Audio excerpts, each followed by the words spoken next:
কাতলা মাছ বেগুন দিয়ে জিরে বাটা দিয়ে পাতলা করে ঝোল এইভাবে বানান, খেতে খুব ভালো লাগবে। প্রথমে মাছগুলোকে সুন্দর করে তেলটা গরম করে ভেজে নেবেন। ভাজাটা লাল লাল করে ভাজবেন, খেতেও খুব টেস্টে বেশি হবে তরকারি। মাছটা ভাজা প্রায় হয়ে গেছে, আমি তুলে নিলাম। তুলে নিয়ে আলুগুলো দিলাম। আলুগুলোকে লাল লাল করে ভেজে নেবেন। আলুগুলো ভাজার সময় একটু হলুদ গুঁড়ো একটু নুন দিয়ে দেবেন। আলুগুলো মচমচে করে ভাজা প্রায় হয়ে গেছে, আমি তুলে নিয়েছি। তুলে নেওয়ার পরে আমি এর মধ্যে বেগুন দেবো। বেগুনগুলোকে একটু হলুদ দিয়ে একটু নুন দিয়ে হালকা করে ভেজে নেবেন, মানে একটু লাল লাল করে ভেজে নেবেন, যাতে টেস্টটা খুব ভালো হয় পরে। এরপরে কড়ার মধ্যে আমি ফোড়ন দেবো। ফোড়ন দেবো হচ্ছে যেটা আপনার শুকনো লঙ্কা, তেজপাতা, গোটা জিরে। ফোড়নটা হয়ে গেলে ওর মধ্যে দেবো আমি পেঁয়াজ। পেঁয়াজটা দিয়ে ভালো করে ওটাকে কষাবো। কষাতে কষাতে দেখবেন পেঁয়াজটার কালারটা পুরো চেঞ্জ হয়ে যাবে, তখনই আমি দেবো টমেটো, একটু হলুদ বাটা।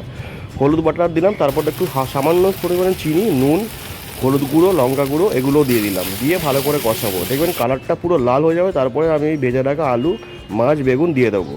মাছটা পরে দেবো, বেগুন আর আলুটা দিয়ে ভালো করে কষাবো। কষিয়ে জল ঢেলে দেবো, সিদ্ধ হয়ে যাওয়ার পর মাছটা দিয়ে দেবো। মাছটা দিয়ে দিলে রান্না আমরা কমপ্লিট। আপনার ভিডিওটা ভালো লাগলে শেয়ার করবেন, লাইক করবেন,